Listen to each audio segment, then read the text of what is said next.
En vrai, vous inquiétez pas, si je parle du nez, c'est à cause de mes allergies. Salut à tous et bienvenue sur Geeko World. Dans cette nouvelle vidéo, on va revenir sur l'actualité manga et animé de ces derniers jours. Et bien entendu, cette émission sera agrémentée d'une nouveauté. Enfin, nouveauté, on va plutôt dire que c'est du recyclage parce que c'est une ancienne émission que je faisais qui vous plaisait, qui va être intégrée à cette émission, histoire d'être plus complet, moi de vous proposer ça en gagnant du temps tout simplement. Et j'aime gagner du temps. Bien entendu, comme toujours, avant de commencer l'émission, si vous découvrez la chaîne avec cette vidéo, je ne peux que vous inviter à vous abonner à la chaîne.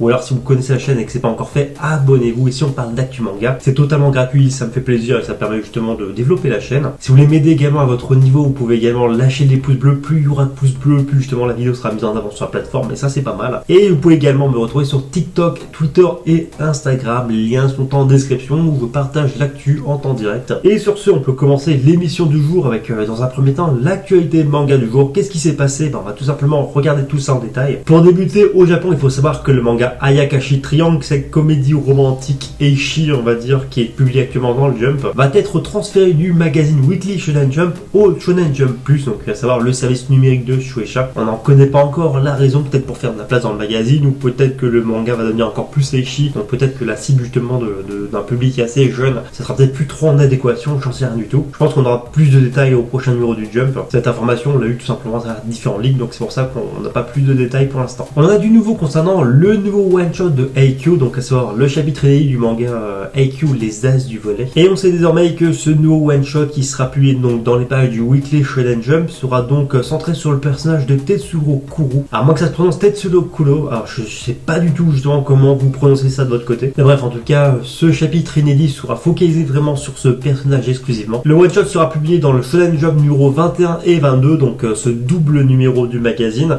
Ça sortira le 25 avril 2022. Il faut savoir qu'au total, on aura 19 pages inédites pour ce one-shot. Le manga qui est de plus en plus populaire grâce à son animé My Dress Up Darling, Sexy Cosplay Doll de son nom en français, et bien ce manga de Fukuda Shinichi a désormais atteint les 6 millions de copies en circulation pour ses 9 premiers tomes. Maintenant, je vais vous proposer de faire un point que je trouve hyper intéressant, tout simplement parce qu'on va parler des mangas, mais en France, donc à savoir le nombre de mangas qui ont été vendus sur l'année précédente, donc à savoir 2021, parce que cette semaine, on a eu beaucoup plus de détails là-dessus grâce en fait à un petit reportage sur le manga qui a été diffusé sur Arte. En vrai, personne ne regarde Arte, mais en vrai, il y a des trucs assez intéressants des fois dessus. Bref, en tout cas, ce petit reportage nous apprend beaucoup de choses très intéressantes. Déjà, il s'est vendu 47 millions de mangas en France en 2021. C'est colossal et ça place encore une fois le marché du manga donc français comme le deuxième marché du manga après le Japon. Et comme je me doute que vous allez sûrement de votre côté me poser la question, donc au niveau du marché américain, cela représente par exemple 24,4 millions d'exemplaires vendus donc aux États-Unis pour des mangas. Donc les États-Unis sont numéro 3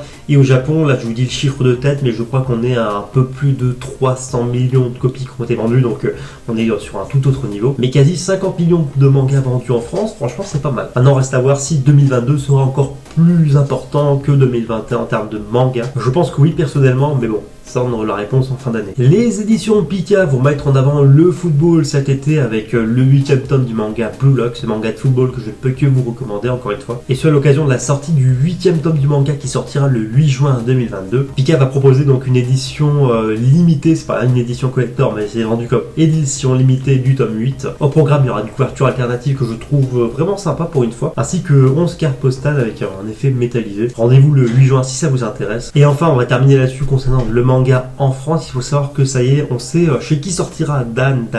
Je galère toujours autant à dire le titre du manga, mais bref, ça débarquera sans surprise chez Kazé Manga. On n'a pas encore de date officielle, mais à mon avis ça devrait débarquer d'ici la fin d'année. Je dis ça, je dis rien. En tout cas, une grande nouvelle pour ce manga vraiment qui est assez fabuleux, je trouve. J'avais eu l'occasion de découvrir les premiers chapitres sur Manga Plus et c'est totalement barré. Un manga comme ça qui parle de paranormal, franchement ça fait plaisir. Dès que je pourrai vous communiquer la date de sortie, je vous la partagerai. Enchaînons maintenant avec un rapide tour d'horizon sur l'actualité manga au Japon et puis dans le monde entier.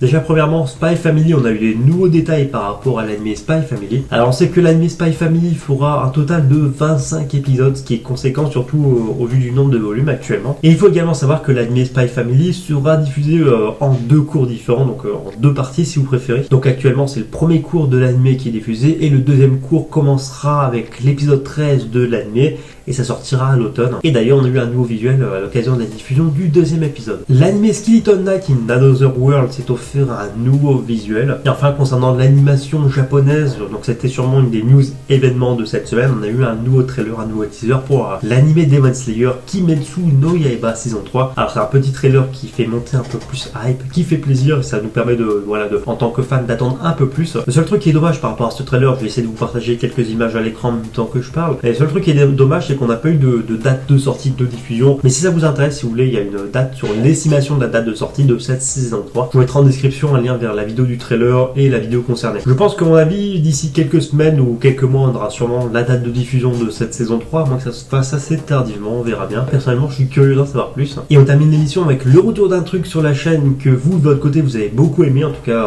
mon avis fait part. Et je parle bien entendu du top 5 des mangas les plus vendus en France. À l'époque, j'ai fait un test de cette émission en vous proposant justement quelques numéros par-ci par-là, mais bon, par manque de temps, c'est un peu compliqué pour moi de faire cette vidéo en plus spécifiquement. Donc maintenant, chaque semaine, vous retrouverez le top 5 des mangas les plus vendus en France. Alors, les mangas qui ont été le plus vendus en France sur la période du 4 au 10 avril 2022 sont les suivants. À la 5e place, on retrouve le manga Demon Slayer et son 21e tome. À la 4e place de ce classement, on peut retrouver le tome 32 de My Hero Academia. C'est un tome qui, perso, je l'ai déjà lu, mais ça m'a mis une claque monumentale. Un peu plus surprenant parce que on va dire que ces bonnes ventes continuent et c'est plutôt une bonne nouvelle pour Kazé. À la 3e position, on retrouve le manga Keiju numéro 8 ou Keiju number 8, vous appelez ça comme vous voulez, avec son 4e tome, donc le nouveau. Pareil, j'ai reçu des éditions Kazé, je l'ai pas encore lu, mais on en parlera dans Manga Talk. Sans surprise, le manga qui échappe de peu à la première place cette semaine, c'est Jujutsu Kaisen et son tome 14. Un tome absolument fabuleux à couper le souffle. Et concernant le premier cette semaine, là aussi c'est pas vraiment une surprise, même si je trouve ça dommage, mais bon, je vais un peu plus détailler ça après. Donc on peut retrouver le tome 32 de My Hero Academia, mais en édition collector. Et là-dessus, franchement, c'est un peu dommage parce que le collector, c'est vraiment un collector de la honte. Je vous en ai parlé sur les réseaux, mais bon, franchement, je trouve que c'est une honte ce collector par rapport justement au tome bonus qui a été vendu. Le tome 0 de My Hero Academia a été distribué gratuitement dans le cadre d'une opération spéciale. On a eu un truc super bien avec une couverture cartonnée, etc. Et au final, avec ce nouveau tome spécial, entre guillemets, on se retrouve avec un vieux livret qui tient par 2 agrafes. Enfin bref, si vous voulez ma vidéo, ma réaction là-dessus, c'est sur les réseaux. Donc là, je trouve que c'est dommage que pour le coup, Kiyun se fout de la gueule du monde, littéralement. C'est un de mes éditeurs préférés. Hein. Là, il se fout de la gueule des fans. Mais bon, faut croire que ça marche parce que tout le monde s'est jeté sur ce collector. Enfin bref, c'est comme ça. Et sinon, c'était tout par rapport au top 5 des mangas de la semaine et à cette émission. Enfin bref, voilà. Maintenant, j'attends vos avis là-dessus dans les commentaires. Quel est le sujet qui a le plus retenu votre attention? N'hésitez pas de votre côté à partager la vidéo si vous voulez me soutenir, faire découvrir la vidéo et l'émission et la chaîne aussi à un maximum de personnes. Et sur ce, je vous dis à bientôt pour une prochaine vidéo.